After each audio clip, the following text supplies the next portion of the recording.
2장 함수 2.1 데이터 타입 2.1.1 데이터 타입의 종류. 데이터 타입은 크게 기본 데이터 타입과 그리고 사용자 정의 데이터 타입으로 나눌 수가 있습니다.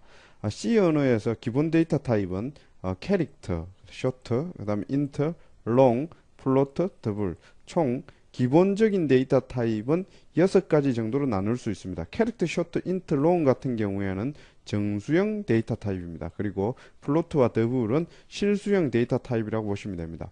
그리고 캐릭터 같은 경우에는 1바이트를, 쇼트 같은 경우에는 인트의 절반인 2바이트를, 그리고 인트는 4바이트, 롱도 4바이트의 크기를 가집니다. 캐릭터, 쇼트, 인트, 롱은 전부 다 정수형 기본 데이터 타입입니다. 그리고 실수형 기본 데이터 타입은 플로트와 더블로 나눌 수 있는데, 플로트는 4바이트, 그리고 더블은 8바이트입니다.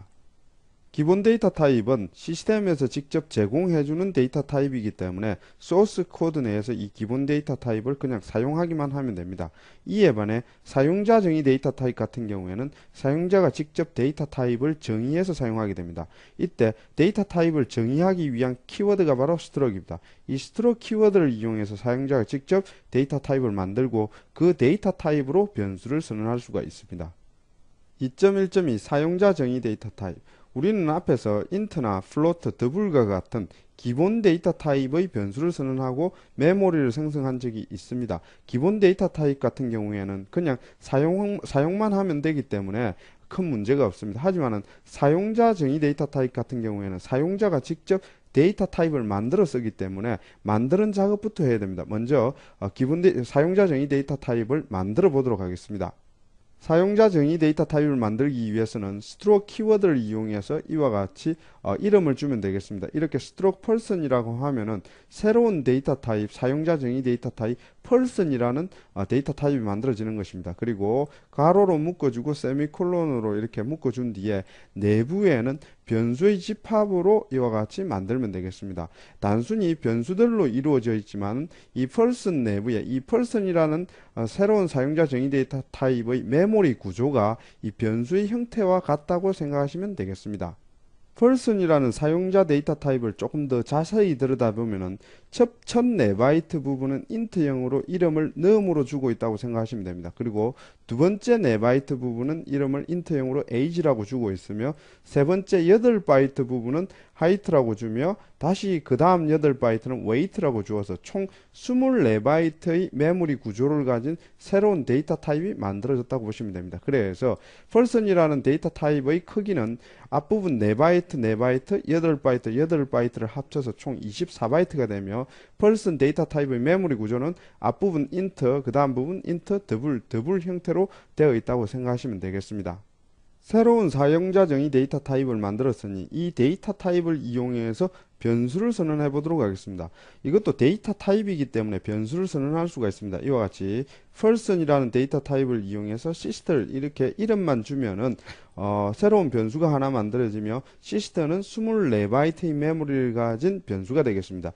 이때 사용자 정의 데이터 타입, 즉 구조체로 변수를 선언할 때는 이것이 사용자가 직접 만든 데이터 타입이라는 것을 명시하기 위해서 이와 같이 앞부분에 스트로크 키워드를 붙여주면 되겠습니다. 그리고 이와 같이 스트로크 person 시스템이라고 변수를 선언했을 때 내부의 값을 각각 할당하기 위해서는 앞부분 num 부분의 값을 할당하기 위해서는 시스템에 점을 찍고 num이라고 한 뒤에 이와 같이 값을 할당하면 되겠습니다. 나머지 부분도 이와 같은 방식으로 할당하면 되겠습니다. 그리고 다시 변수를 하나 더 생성합니다. stroke person brother이라고 이와 같이 생성을 하면 다시 24바이트가 다시 만들어집니다. 그리고 각 다른 메모리에 24바이트의 또 다른 메모리에 이와 같이 각각 할당해서 사용하면 되겠습니다. 2.2 함수 2.2.1 함수는 메모리다. 이번에는 함수가 메모리라는 측면에 대해서 한번 보도록 하겠습니다. 먼저 함수의 정의부터 내려보도록 하죠.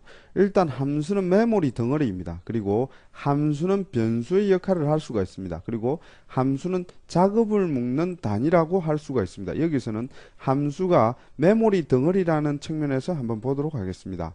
먼저 함수의 예를 하나 보도록 하겠습니다. 일단 sum이란 함수가 있고요. 이 sum이란 함수는 두 개의 매개변수 int a와 int b를 받아서 이 두 개를 더해서 int c에 넣고 있습니다. 그리고 다시 int c를 return을 하고 있습니다.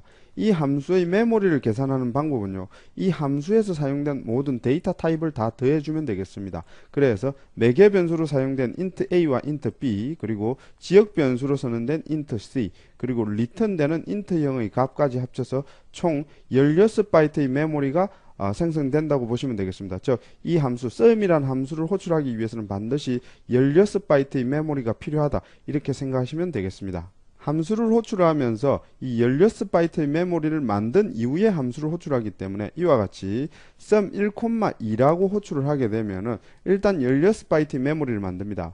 그리고 이 16바이트의 메모리에 1,2라는 두 개의 매개 변수가 들어왔기 때문에 int a 자리에 1을, int b 자리에 2를 이렇게 복사를 해넣게 됩니다. 그리고 내부에서 a와 b를 대해서 int c에 적재를 하게 되죠. 그리고 이 int c를 return을 하게 됩니다. 이렇게 해서 이 함수의 메모리는 총 16바이트의 메모리가 있어야만이 이 함수를 호출할 수 있다고 보시면 됩니다. 그리고 이 함수의 호출이 끝나면은 바로 이 메모리는 사라지게 됩니다. 그리고 다시 sum 10,20이라고 했을 때 다시 16바이트 메모리를 만들고 10과 20을 할당한 이후에 그 두 수를 더해서 30을 만들고 30을 리턴하게 됩니다. 그리고 이 함수가 끝나고 나면 이 메모리는 다시 사라지게 됩니다. 함수가 return하는 값을 얻어낼 수도 있습니다. 여기 보시면 s sum 100,200이라고 했습니다. 일단 sum 100,200이라고 되면은 일단 16바이트의 메모리를 만듭니다. 16바이트의 메모리를 만들고 100,200을 int a와 int b 자리에 넣고 합해서 300을 만듭니다. 그리고 이 300을 return을 하게 됩니다.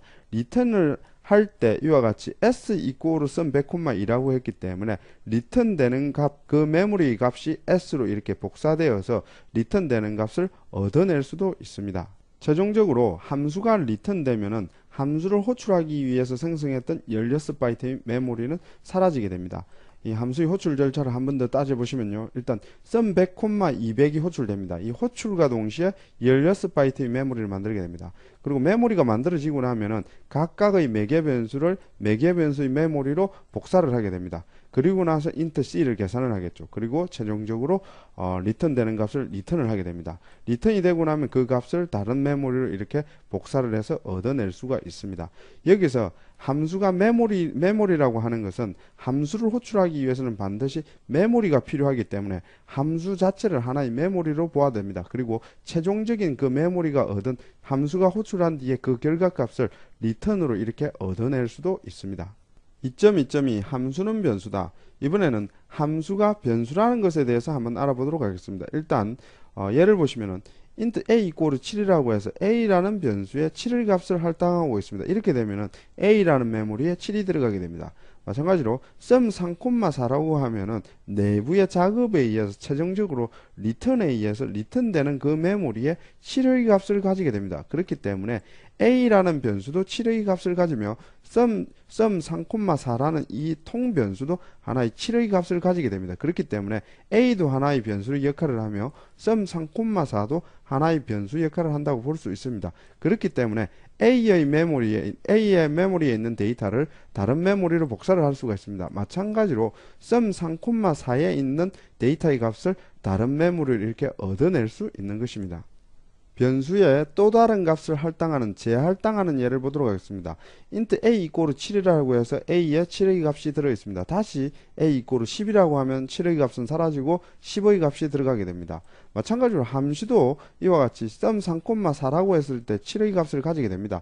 다시 이 sum 5,5라고 하면은 sum 5,5도 10의 값을 가지게 되고 c의 그 값을 얻어낼 수가 있습니다. 여기부터 보시면은 일반적인 변수는 값을 다이렉트로 이렇게 할당을 합니다. 하지만 함수의 경우에는 이 함수가 만들어낸 값을 이용해서 이렇게 다른 변수에 할당하도록 되어 있습니다. 그렇기 때문에 일반 변수는 직접 할당을 하지만은 함수는 매개 변수의 값에 의해서 간접적으로 값을 만들어내서 할당한다고 보시면 되겠습니다. 2.2.3 함수는 중복을 없앤다. 이 함수의 의미 중에서도 함수가 하나의 작업을 묶어주는 단위이기 때문에 중복을 없애는 기능이 있습니다. 즉 작업을 묶어서 하나의 로직으로 만들고 그 로직을 계속해서 사용할 수 있는 것이 함수의 특징입니다. 예를 들어 보도록 하겠습니다. 일단 분산을 구하는 예가 있습니다. 일단 세 개의 수가 있고 그리고 이 세 개의 수를 이와 같이 더해서 평균을 내고 있습니다. 그리고 각각의 값의 평균과의 차를 구해서 그것을 제곱을 해줍니다. 이와 같이 평균의 차를 구해서 제곱을 해서 그리고 개수로 이와 같이 나누어주면 이것이 분산이 되겠습니다. 그런데 이렇게 한 번 정도 하는 것은 문제가 없습니다. 하지만 이것을 다시 한 번 더 해야 된다고 가정을 하죠. 그리고 또 다시 분산을 구해야 된다고 가정하죠. 이렇게 되면은 이 작업이 중복이 됩니다. 이 중복을 없애기 위해서는 함수라는 것을 이용하면 됩니다. 위의 중복을 없애기 위한 분산을 구하는 함수를 만들어 보도록 하겠습니다. 일단 세 수의 분산을 구하기 때문에 세 개의 수를 받아야 되겠죠. 그래서 매개 변수로 x1, x2, x3 이렇게 두고 있습니다. 그리고 이 세 수의 평균을 먼저 구하고 있습니다. 그래서 평균과의 차의 제곱의 합을 이렇게 플로트 D에 이렇게 얻어내고 있습니다. 그리고 이 D의 평균을 다시 구합니다. 그러면 이것이 분산이 되겠습니다. 이 분산을 최종적으로 얻어내기 위해서 리턴을 하고 있습니다. 이렇게 되면은 이 중복되는 부분의 작업이 함수 내부로 들어왔다고 생각하시면 되겠습니다. 이렇게 됐을 때 분산을 구하기 위해서는 이 getVariance란 함수만 호출하면 되겠습니다. getVariance라는 함수만 호출하면은 분산을 얻을 수가 있는 것입니다. 이와 같이 getVariance 10, 20, 30이라고 했을 때 바로 D1으로 분산을 얻을 수가 있습니다. 다시 getVariance를 호출하면 언제든지 이와 같이 분산의 값을 얻을 수가 있습니다. 이것이 함수의 장점입니다. 즉 함수는 작업의 단위이며 그 작업의 중복을 없애주는 그와 같은 역할을 하는 것이 바로 함수가 되겠습니다. 2.2.4 함수의 메모리 공간. 우리는 앞에서 함수가 메모리 덩어리라는 것을 배웠습니다. 그 메모리 덩어리가 어디에 만들어지는지 바로 함수의 메모리 공간에 대해서 알아보도록 하겠습니다. 먼저 함수의 메모리 공간을 알아보기 전에 프로세스에 대해서 알아야 됩니다. 이 프로세스라는 것은요, 우리가 프로그램을 실행시키면은 실행 가능한 상태가 되었을 때의 메모리 덩어리가 있습니다. 그 메모리 덩어리, 즉 실행 가능한 상태가 되었을 때의 메모리 덩어리를 프로세스라고 합니다. 예를 들어서 우리가 프로그램을 실행시키면은 프로그램 그 자체, 즉 기계 코드를 먼저 로딩을 하겠죠. 그리고 프로그램에서 사용하는 데이터들도 로딩을 합니다. 그리고 하나의 프로그램은 함수 단위로 호출되면서 진행이 됩니다. 즉 함수를 호출하는데 필요한 메모리 또한 만들어야 됩니다. 그 메모리를 만드는 공간, 즉 함수가 사용하는 함수 전용의 메모리 공간까지도 만들어줘야 됩니다. 이렇게 데이터와 그리고 기계 코드 그리고 함수가 사용하는 함수 메모리 공간 이렇게 세 개를 묶어서 하나의 프로세스라고 합니다. 함수가 사용하는 함수 전용의 메모리 공간을 우리는 일반적으로 스택이라고 합니다. 이 스택 메모리 공간은 프로그램마다, 즉 프로세스마다 하나의 스택을 가지게 됩니다. 그리고 일반적으로 이 스택 메모리 공간은 1에서 2메가 정도의 크기를 가지게 됩니다. 그리고 이 스택은 함수가 사용하기 때문에 스택의 주인을 함수라고 할 수가 있습니다. 예를 들어서 메인 내에서 포썸이 호출되고 그리고 다시 포썸 내에서 투썸이 호출되었다고 가정하죠. 이렇게 되면 먼저 메인이 호출되었기 때문에 메인의 메모리를 먼저 만듭니다. 그리고 메인의 함수를 호출하겠죠. 하지만 이 내에서 다시 포썸이 호출되었기 때문에 메인의 메모리를 제거하지 않고 포썸의 메모리를 만들고 포썸을 호출하게 됩니다. 그리고 다시 포썸 내에서 투썸이 호출되었죠. 이렇게 되면은 포썸의 메모리를 제거하지 않고 다시 투썸의 메모리를 만들고 투썸을 호출하게 됩니다. 이렇게 함수 내에서 함수가 호출되면은 함수 단위로 메모리가 적재되며 계속적으로 함수 내에서 함수가 호출되면은 스택 메모리를 계속해서 이렇게 채워나가게 됩니다. 만약에 이 스택 메모리의 한계를 넘어서면, 즉 1, 2메가 되는 이 메모리 한계를 넘어서면은 스택 오버플로우 현상이 발생합니다. 그리고 반대로 메모리를 제거하는 방법은요, 투썸이라는 함수가 완료되면, 즉 리턴이 되면은 투썸의 메모리를 제거합니다. 그리고 나서 포썸이 완료되면 포썸의 메모리를 제거하고 그리고 최종적으로 메인이 완료되면 메인의 메모리를 제거하게 됩니다. 결국 프로세스 내의 함수가 사용하는 함수 전용 메모리 공간을 스택이라고 하는 이유는 이와 같이 함수 내에서 함수가 호출되고 함수 내에서 함수가 호출될 때 함수의 메모리 단위로 스택처럼 이렇게 데이터를 채워나갑니다. 그리고 함수가 제거될 때는 스택의 자료 구조처럼 제일 꼭대기부터 이렇게 삭제시켜서 함수 단위로 메모리를 제거해 나가기 때문에 함수 전용의 메모리 공간을 스택이라고 하는 것입니다.